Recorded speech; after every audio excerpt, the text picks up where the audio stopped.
और पढ़ाई के लिए एक उपयुक्त माहौल तैयार हो, इसको बढ़ावा दें।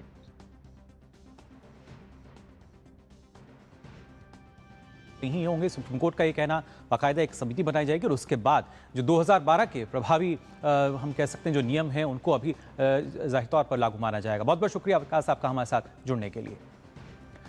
और खासतौर से मिड डे प्राइम में हम लगातार बात कर रहे हैं आर्थिक सर्वेक्षण को लेकर। प्रसेनजीत जी, जानना चाहेंगे आपसे, क्योंकि अलग अलग क्षेत्रों की बात की जाए, मैन्युफैक्चरिंग की बात की जाए, एग्रीकल्चर की हम बात करें, सर्विस सेक्टर की बात की जाए, इनमें एक जो ग्रोथ नज़र आ रही है उसके आधार पर अगर देखा जाए तो कितनी मजबूती आपको लगता है अर्थव्यवस्था को मिल रही है? क्योंकि एक लक्ष्य भी है हमारा कि कब हम विश्व की तीसरी सबसे बड़ी आर्थिक शक्ति बन पाएंगे। हाँ, देखिए तो अगर आप अंतर्राष्ट्रीय जो बैलेंस ऑफ पेमेंट्स भुगतान जी जो क्या कहते हैं संतुलन जो है बैलेंस ऑफ पेमेंट्स, उसके जो करंट अकाउंट डेफिसिट है जी इस साल 0 होने वाला है। और इन्फ्लेशन अगर देखें 15 साल में 15 ईयर लो हमारे इन्फ्लेशन पहुंचे हैं जी। और ग्रोथ अगर देखें तो 8.5% पे पहुंचा है इस साल, पहुंचने वाला है। तो we have macro economic stability. अगर आप देखें हमारे जो मैक्रो इकोनॉमिक स्टेबिलिटी है पृथ्वी में किसी जगह में ऐसा नहीं है जैसे कि हमारे यहाँ हम देख पा रहे हैं जी। Low inflation, high growth, current account balance, सब चीज में इस साल जो अंतिम जो आउटकम है जी सब अच्छा है। तो जी इस दिशा में तो अगर आप देखें तो हम कोशिश कर रहे हैं, सरकार कोशिश कर रहा है कि और कुछ स्टिमुलस दे जाए डोमेस्टिक इकोनॉमी पे, क्योंकि यूएस के साथ हमारे थोड़ा सा कठिनाई है जी, कठिनाई आ रहा है उनके, लेकिन बातचीत लगातार जारी है उसमें भी। हाँ, पर उसमें बातचीत तो लागू है, पर हम दूसरे ऑल्टरनेटिव्स भी हम ढूंढ रहे हैं, जैसे कि यूरोपियन यूनियन के साथ जो समझौता हुई है 2 दिन पहले, उससे बहुत पॉजिटिव असर पड़ेगी अगले साल। और यूके के साथ, ओमान के साथ, 3 साल पहले ऑस्ट्रेलिया के साथ और यूएई के साथ जी जो समझौता हुई है, बिल्कुल तमाम नाम है, न्यूजीलैंड है, मॉरिशस है, जी, बहुत देशों से, ओमान और EFTA जो 4 देशों हैं यूरोप के, नॉर्दर्न यूरोप, सबके साथ समझौता हुआ है। और इससे हमारे एक्सपोर्ट्स की भी बढ़ोतरी होना चाहिए अगले साल। और डोमेस्टिक इकोनॉमी जो है उस पे तो हम बहुत कुछ कर सकते हैं, क्योंकि इन्फ्लेशन बहुत 15 ईयर लो पे पहुंची है जी। और RBI और इंटरेस्ट रेट्स कट्स करेंगे। मेरे ख्याल में अगले 6 महीने में हम 50 बेसिस पॉइंट्स की, आधा परसेंटेज पॉइंट की और कमी आएगी इंटरेस्ट रेट्स में।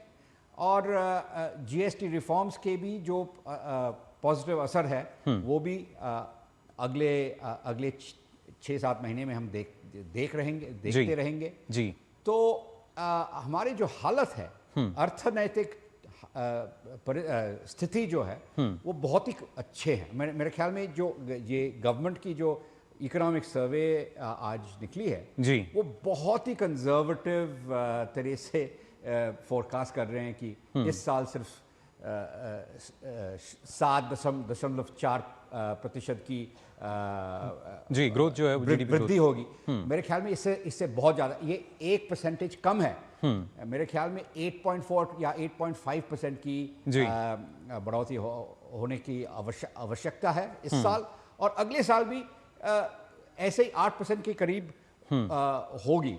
तो मेरे ख्याल में अब हमारे जो प्लानिंग है, हमारे जो फिस्कल जो मैथ्स है, इस पे हम ध्यान दें कि 6.5% की बढ़ोतरी अगर हम हर साल इस पे हम असम्पशन ले कि 6.5% ही होगा हमारे ग्रोथ जी, तो जो टैक्स के जो प्रोजेक्शंस है ये बहुत कम होती है। और जो अल्टीमेट जो आउटकम होता है जी, वो उससे बहुत ज्यादा होता है। जैसे कि अगर आप इस साल भी देखें, पिछले 4 साल से हम देखते रहे हैं जी कि हर साल जो फोरकास्ट होता है टैक्स रेवेन्यू का, उससे बहुत ज्यादा टैक्स रेवेन्यू आती है गवर्नमेंट के पास। बिल्कुल। तो यानी लक्ष्य ये से होता ज्यादा है क्योंकि हमारे ग्रोथ इज पिछले 4.5 साल में अगर देखें जी, हमारे ग्रोथ एवरेज ग्रोथ है 8.2%। और यहाँ पे हमारे जो जितने अर्थनीतिविद है, जो जितने इकोनॉमिस्ट है, सब सारे 6% की फोरकास्ट में लगे रहे हैं। हर साल यही कहते हैं कि 6.5% की वृद्धि होगी। जी। असल ग्रोथ रेट है 8.2%। और बाद में ये स्थिति भी प्रसेनजीत जी हम देखते हैं सबको अपने अनुमान जो है उसमें संशोधन करना पड़ता है, बदलाव करना पड़ता है, फिर चाहे IMF की बात की जाए, वर्ल्ड बैंक की बात की जाए, और ये कहीं ना कहीं बताता हुआ कि किस तरीके से भारत की जो अर्थव्यवस्था है और मजबूत हो रही है और विकसित भारत की तरफ भी हम आगे बढ़ रहे हैं। इस पर लगातार हमारी चर्चा जारी रहेगी। आप दोनों मेरे साथ बने रहिए, लेकिन हम यार एक छोटे से ब्रेक के लिए।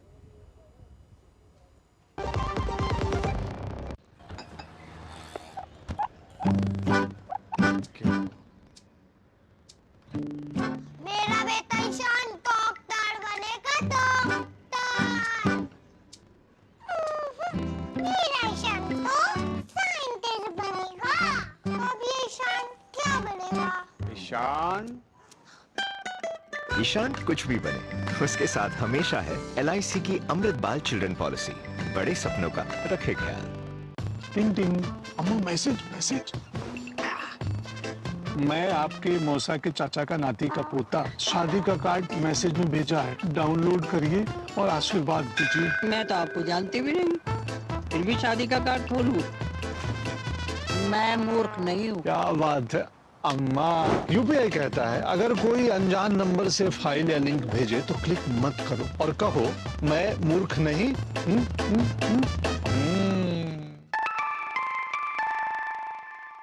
जाइए टेस्ट लीजिए।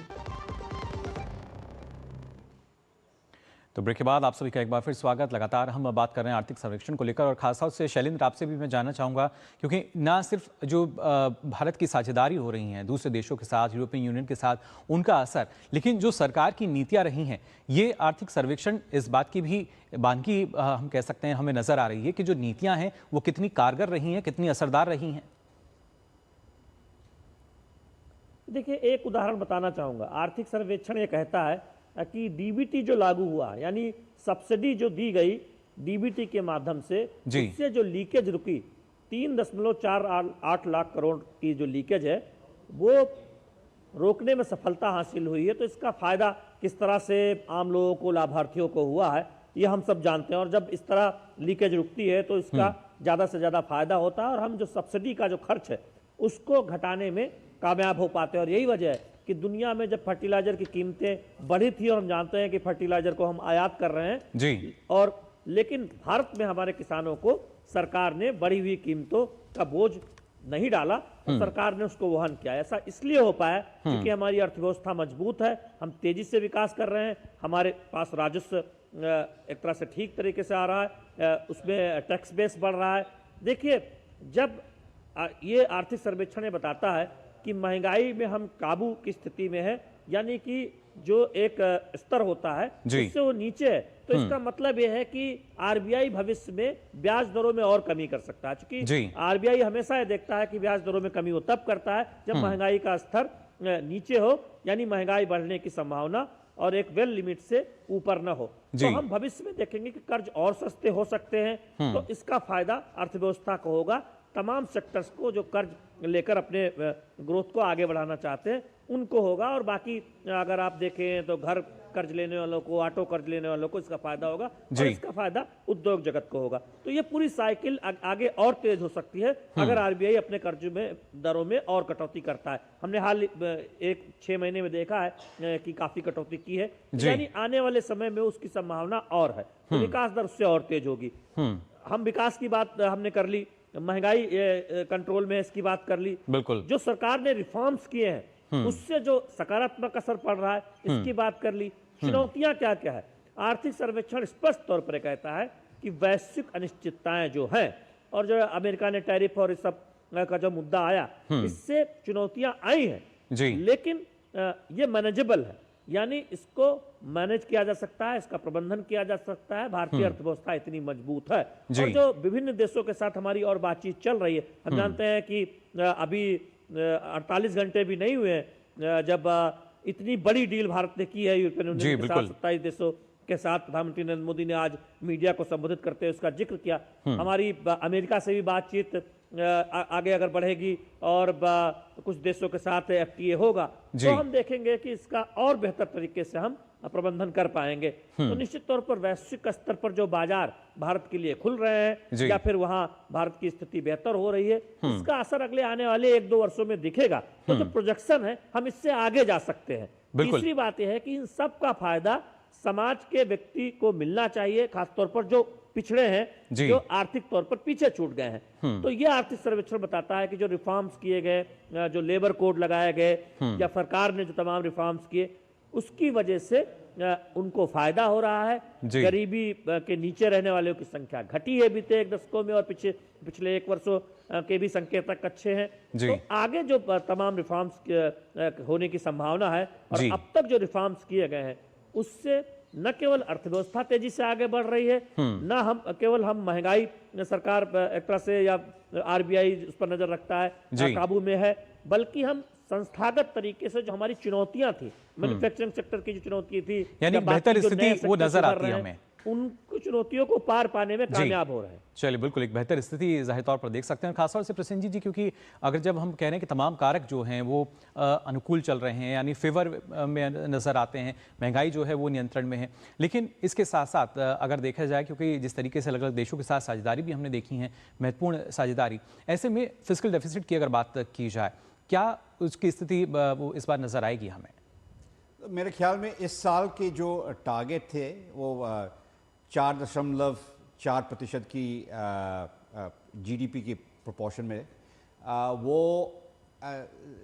हो, that will be easily achieved. इसके बाद अगले साल के लिए मेरे ख्याल में जो प्रोजेक्शन होगा वो ऐसे ही 4% ऐसा फिस्कल डेफिसिट की, यानी गिरावट उसमें भी हमें देखने को मिलेगी। और एक चीज़ है कि इस साल हम अगर देखें तो 15 साल में सबसे कम महंगाई, इन्फ्लेशन 15 साल के सबसे कम इन्फ्लेशन रेट है। तो इसके वजह से एक असर पड़ेगी कि उतने ज़्यादा रेवेन्यू ग्रोथ नहीं होगा जैसे दूसरे साल में होता है, क्योंकि अगर इफ इन्फ्लेशन इज हाई तो टैक्स रेवेन्यू भी थोड़ा सा ऊंचे स्तर पे पड़ता है। पर इस साल हमारे इन्फ्लेशन रेट बहुत ही कम है, 15 साल से के सबसे कम महंगाई या इन्फ्लेशन रेट है इस साल। तभी भी अगर हम इस साल की जो बजट डेफिसिट की फोरकास्ट है वो हम अचीव करें तो that is a great achievement, क्योंकि लो इन्फ्लेशन जब होता है तो टैक्स रेवेन्यू ग्रोथ की टैक्स रेवेन्यू पे थोड़ा सा असर पड़ता है। बिल्कुल, लेकिन जब हम असर की बात कर रहे हैं, खासतौर से सकारात्मक असर की बात की जाए, क्योंकि जिस तरीके से टैरिफ की जो दरें हैं वो बढ़ाई गई या वैश्विक स्तर पर एक कहीं ना कहीं अनिश्चितता नजर आती है, उसकी वजह से उसका जिक्र भी आर्थिक सर्वेक्षण में हमने देखा कि किया गया है कि कहीं ना कहीं जो निर्यातक हैं उन पर एक दबाव की स्थिति बनी, लेकिन सरकार की जो नीतियाँ हैं उन्होंने एक महत्वपूर्ण भूमिका निभाई। फिर चाहे GST की हम बात करें कि किस तरीके से GST रिफॉर्म हुआ और सरकार ने जो अन्य द्वार अब खोले हैं, जो तमाम संभावनाएं हैं वो लोगों के सामने आ रही हैं, इसको देखते हुए क्या माना जाए कि एक देश की जो निर्भरता है ना सिर्फ वो हम खत्म कर रहे हैं बल्कि और ज़्यादा जो विकल्प हो सकते हैं उन पर अब लगातार भारत आगे बढ़ रहा है। बिल्कुल, तो बहुत कुछ देख रहे हैं, जैसे कि इस 12 महीनों में हम देखे हैं कि इनकम टैक्स रेट्स कम हुआ है। बहुत जितने टैक्स पेयर्स हैं सबके लिए इनकम टैक्स रेट की कमी आई है। फिर GST रिफॉर्म्स बहुत ही मजबूत रिफॉर्म्स हुए हैं सितंबर के अंत में, और हम देख रहे हैं कि महंगाई बहुत नीचे आ गई है। इसके वजह से इंटरेस्ट रेट्स भी इस अगर आप 12 महीने के पे ध्यान दें तो 150 बेसिस पॉइंट्स की कमी आई है। बिल्कुल, तो और भी इंटरेस्ट रेट्स की कमी आने का आवश्यकता है। बिल्कुल, जो मेरे स्थिति ख्याल है में इसी के अप्रैल अनुकूल में और जून में जी। 25 बेसिस पॉइंट्स की कमी आएगी और इससे अगले साल, अगले वर्ष, अगले वित्तीय वर्ष में जी FY27 में हम और पॉजिटिव एक असर पड़ेगी अर्थनीति पे जी। और मेरे ख्याल में 8% की बढ़ोतरी की आवश्यकता है अगले साल भी। बिल्कुल, और जो वृद्धि दर है वो और बढ़ी हुई नजर आएगी, जिस तरीके से खासतौर से जो असर है वो लगातार सरकार की नीतियों का नजर आएगा। फिलहाल आप दोनों का बहुत बहुत शुक्रिया। सिंह जी बहुत बहुत धन्यवाद हमारे साथ जुड़ने के लिए, और शैलेंद्र आपका भी बहुत बहुत धन्यवाद। तो खासतौर से आर्थिक सर्वेक्षण की अगर बात की जाए, ना सिर्फ हमने जाना किस तरीके से जो देश है उसमें मजबूती आ रही है और विकसित भारत विजन की तरफ भी लगातार हम बढ़ रहे हैं। आपको बता दें, इससे पहले प्रधानमंत्री नरेंद्र मोदी ने संसद भवन परिसर में पत्रकारों को संबोधित भी किया। राष्ट्रपति के अभिभाषण की सराहना करते हुए पीएम ने इसे देशवासियों के आत्मविश्वास की अभिव्यक्ति बताया। पीएम ने विकसित भारत की यात्रा को आगे बढ़ाने के लिए सभी सांसदों से व्यवधान नहीं, समाधान की भावना से काम करने का आह्वान किया। आज जिस प्रकार से देश आगे बढ़ रहा है, आज समय व्यवधान